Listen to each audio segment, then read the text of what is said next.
This is FIFINE's SC1 Amplitank audio interface. It's cheap, but is it cheerful? Let's dive straight in.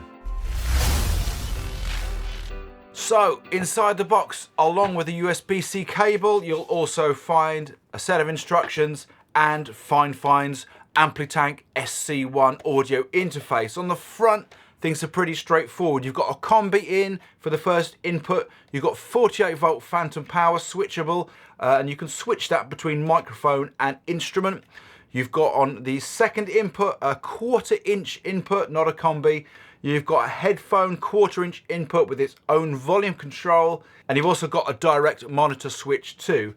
On the top panel, you've got these 3 big knobs. The first 2 relate to the inputs, and they'll be your gain controls, and the third one will relate to your overall output. Your output send out from the back via 1/4 inch, and next to it you've also got your USB-C input. So there's no getting away from it. This audio interface is aimed at beginners on a pretty tight budget. So rather than setting up in this studio, I'm going to head into my spare room, set it up on a different computer with a fresh install of Studio One Prime, their free DAW, and see how the audio interface gets on. Okay, welcome to the spare room. It's a bit of a squeeze in here, but let's see how we get on with the FIFINE audio interface. So I've already got my USB-C cable connected up to my iMac, so I'm going to plug it in. We see some lights happen on the top, and we've also got a green power light. Also, when you activate the 48 volt phantom power, you get a nice green light too. Okay, so that looks promising. Let's hop into Studio One Prime and see how easy it is to connect it up. So Studio One Prime's just loaded up, and I want to configure my audio device. So I'm going to click on there, and then I've got 2 options here. At the moment they're on built-in output and built-in microphone. I click down, and there it is. There's the FIFINE SC1. And that's selected it for both the playback and recording device. So I'm going to click OK, and I'm going to start a new project. Okay, so this is me all plugged in and ready to record. I've got this FIFINE dynamic microphone going into the combi in of input 1. It's a dynamic mic, so I don't need the 48 volt on this occasion. And input 2, I'm doing a bit of a cardinal sin, recording the acoustic guitar DI. That's going out from a 1/4 inch into input 2. Something I do like when you're just checking the gain levels is you've got these really handy halos going around the gain knobs. When things get too hot, they turn red. Okay, so let's press record and get a takedown.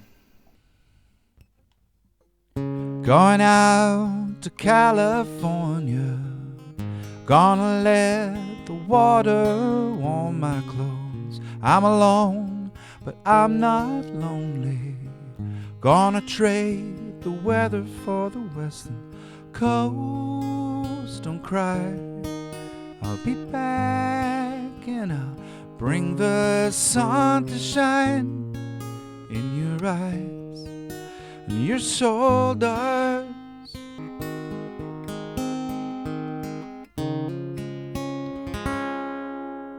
So that's the recording done with the FIFINE interface. Something I did find was a bit of a niggle is because the plastic housing is so light on this audio interface, when you've got a couple of leads attached to it, it can be a little bit top heavy. And on to a little bit more about that build quality, because FIFINE's SC1 certainly does feel pretty cheap. I mean, this interface comes in at around $50, so it is very inexpensive indeed, but yes, it does feel it. It's a thin plastic housing, it's incredibly light. Compared to, say, the Focusrite Solo with its metal housing, it feels a different animal entirely. The knobs and switches on the interface certainly feel like you need to take good care of them, and feel like if they had a sudden knock, that could be the end of that. It certainly wouldn't be something that would survive being, say, trodden on or dropped. Not that that would necessarily happen in your home studio, but it's certainly a unit which you're going to need to take good care of. And another thing which is certainly worth considering before you drop your well-earned money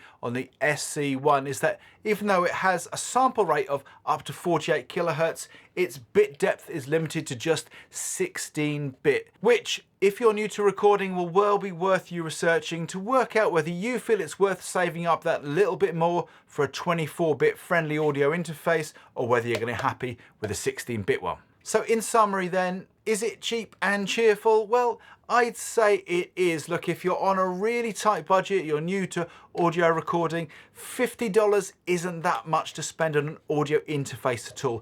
Yes, you're going to have to take really good care of it because you do not want to be dropping this. The build quality isn't the best, but did it work? Yes, it did. It recorded 2 channels, as well as I would expect any other audio interface. I really like the coloured halos around the gain controls, and at the end of the day, it worked and got the job done. If you want to find out more about FIFINE's SC1 audio interface, there's some links below this video onto FIFINE's store and onto Amazon. Whilst you're there, I've got a free vocal EQ cheat sheet for you. Thank you to FIFINE for sending this into Real Home Studio to review. All the thoughts are my own on this video. And if you enjoyed this video, you're definitely going to want to check this one out. Have yourself a great day, and I'll see you next time.